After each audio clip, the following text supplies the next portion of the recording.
Edemias, porque a gente de Edemias foi uma categoria que foi mais, que teve maiores dificuldades, que passou um período aqui no município de Itabuna relegados, como o Zilá colocou, recebendo a menos, e foi fruto da luta de vocês, que vocês tiveram nessa luta com o sindicato, que é a representação legítima do trabalhador. Isso está na Constituição Federal. Não adianta ninguém inventar moda que vai representar trabalhador, gente. Não representa nas instâncias constitucionais. Então não adianta a Secretaria de Saúde ou qualquer outra colocar como representação dos trabalhadores. A gente tem que entender isso. Quando isso aconteceu, da gestão, qualquer gestão que passou, para fazer reunião, para decidir a nossa vida, eles fazem lá, às vezes, muitas vezes, definem coisas que prejudicam a gente tem que estar atento. Tem que estar atento. Não que a gente seja inimigo da gestão, não estou falando de inimigo, mas interesses muitas vezes distintos. Muitas vezes distintos. Nós temos interesse de preservar nossos direitos e de ampliar nossas conquistas, não é isso? Porque, na minha opinião, sem vocês, sem os trabalhadores, para mim, da máquina pública, quem é mais importante são os servidores. Porque os servidores todos, até aquele que limpa o chão, até o advogado que cuida das ações da prefeitura que a gente tem, concursado, se paralisar todo mundo, essa máquina funciona, gente. E vai implicar na sociedade, porque nós somos executores de políticas públicas. Nós executamos políticas públicas garantidas na Constituição de 88. Então a gente precisa ver isso e saber que o movimento, a questão da luta, Zilá, ela é processual. Zilá fez um exemplo muito importante que a gente conquistou, que foi o ticket de alimentação. O Sindicerv conquistou R$30, foi R$30 no início, que vocês nem foram inseridos. Vocês só foram receber depois da lei, que a gente já estava lá nesse processo de construção, que foi uma estratégia.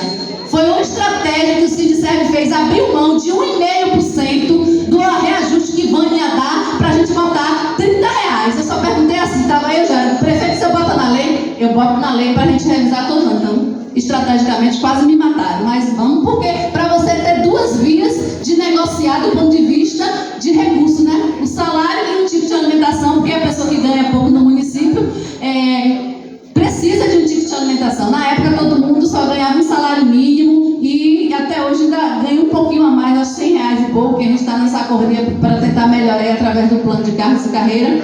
Mas luta, é estratégica. Por isso que eu estou dizendo que a gente tem que ver o agora, o hoje, mas também a gente tem que projetar o futuro. E aqui hoje vocês estão numa pauta de projeção de futuro, porque é uma lei definitiva. E dependendo da forma que a gente conduzir, a gente vai ganhar hoje, mas um ou outro, ou uma grande maioria, porque a gente não sabe de amanhã, vai estar fora dessa norma. Então você tem que visar o agora, porque a gente não sabe se a gente vai ficar doente, como é que vai ser. E você é o quê? É descartável, como os patrões acham que trabalhador é descartável, né? A gente dá o nosso sangue o tempo todo, com todo o vigor e saúde que a gente tem. Mas a gente tem uma doencinha ou fio, joga pra lá, bota na lata do lixo e vamos chamar outro que tá todo com vigor e todo com saúde. E não é assim que a gente acha e que a gente pensa, Zilá. Se você adquiriu sua doença no processo do trabalho, é por conta até das questões seculares, que todo mundo envelhece, todo mundo às vezes está suscetível a adquirir qualquer tipo de doença. Você vai ser desprezado? É essa reflexão que a gente tem que fazer. Então, portanto, eu acho que é um momento importante de vocês consagrarem aqui esse momento, elegendo aqui, na realidade, aprovando uma proposta que beneficie o hoje, mas que beneficie também vocês amanhã. Eu acho que a gente tem que ter essa atenção, porque quem está aqui agora numa situação, às vezes é um acidente, às vezes é alguma coisa que acontece, ó, amanhã a gente passa aí, o pé vira e tem que botar platina, você não pode mais fazer, vai ter que ser readaptado. E aí, o que ele vai fazer? Aí você construir uma lei que vai excluir lá na frente. A lei, para a gente chegar nessa lei lá de definitivo, foi uma batalha, porque teve resistência da Secretaria de Saúde. A gente fez reunião com o prefeito, a gente botou outro vereador, líder do governo, a gente se articulou politicamente, porque precisa fazer isso. E a gente conseguiu a palavra do prefeito que ele garantisse, mas agora a gente está nesses perrengues, né? Perrengues que não são nossos. Se tem algum problema na gestão, é ela que construiu, não foi não. O sindicato não foi lá pedir para fazer A ou B de forma aleatória para ir para outro lugar. Não foi a gente. Então, o sindicato, nem vocês, têm que assumir essa responsabilidade. Gente, vocês sabem que eu sou do PCdoB e o PCdoB hoje está na base do governo. Mas eu já falei para o prefeito: direito dos servidores, dos trabalhadores, para mim é inegociável. É inegociável, isso aí a gente não negocia.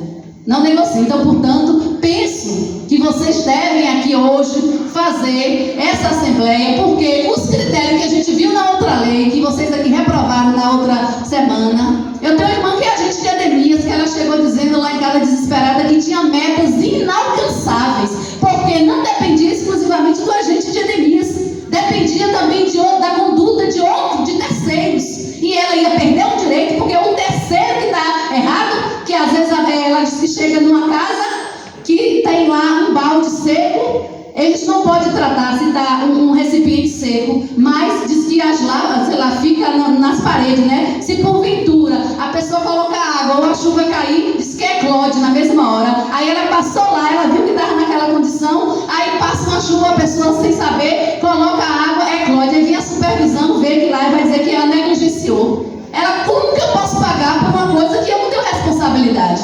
E na minha opinião, que eu sei quais são a maioria da atribuição de vocês, a lei, vocês já fazem todas as exigências que o município estabeleceu. Aquelas metas já são originárias de vocês já fazem aquilo todo dia. Por que chover no molhado?